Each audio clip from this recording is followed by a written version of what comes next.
All right, today we're gonna be installing a diverter valve spacer that I ordered off Euro Tuning. Got it for 60 bucks. That's the brand and part code if you wanna go ahead and order it for yourself. First step we're gonna be doing is jacking up the front of the car. You can either jack up the whole entire front and put it on jack stands, or just jack it up from one side, because you're just gonna need to take off this wheel to start, and then after we're gonna be starting on the fender liner and taking that off so we can access the diverter valve. All right, we just got the wheel off, so we're gonna be starting by getting the fender liner off. Gonna be taking these out.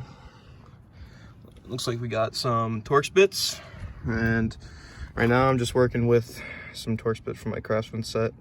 I don't have any actual sockets for a wrench, so, but we're gonna be taking this off.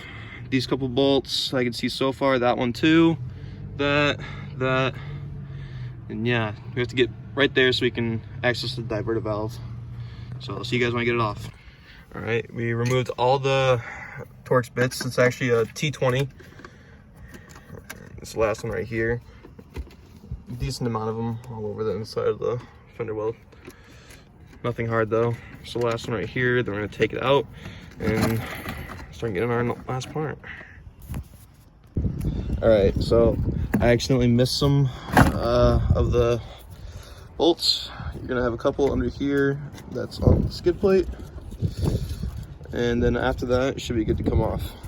And more T20 bits. All right, so we got the fender liner off, and then we're gonna be accessing right there to the diverter valves, taking off the 3 bolts, and then slipping the spacer on. And then we have longer bolts from Euro Tuning that will fit into it and make it a little more safer. So I'll get these off and then I'll come back to you. All right, so we got the diverter valve out, and yeah, it's held in with these bolts. The first two are hard to get out. The one at the top, it's like this on it. It's gonna be like right there. That one's the hardest to get out. What I found was easiest is if you just take the Allen wrench. I was using this screwdriver socket, which is a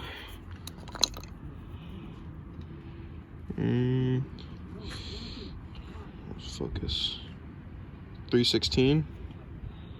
So that works for the first two, but if you're having the problem is the handles were too big. Tried the Craftsman one, tried this one, I don't know what brand, wasn't able to get it through, so I ended up using an Allen key, and I could only get the long side in, so I wasn't getting enough leverage.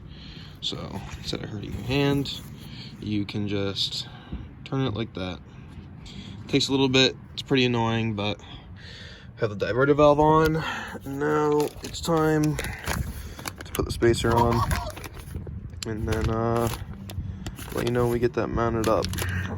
Basically just reinstalling it, but with the longer bolts, since it will be longer because of the spacer. And yeah. All right, so we got the 3 bolts in for the diverter valve spacer.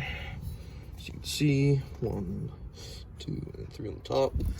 The hardest one to get in for me was the top one. I just went back in with the Allen wrench, just tightened as much as I could. And then when you get towards the end, you want to make sure it's tight. Just throw the shirt around it, tighten down as fast as possible. But now I'm going to put the fender liner and stuff back in, and the wheel back on, and then I'll show you guys the results. All right, so we just finished installing it.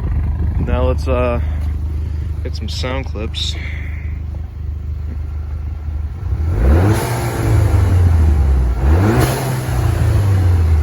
Sounds pretty good, honestly.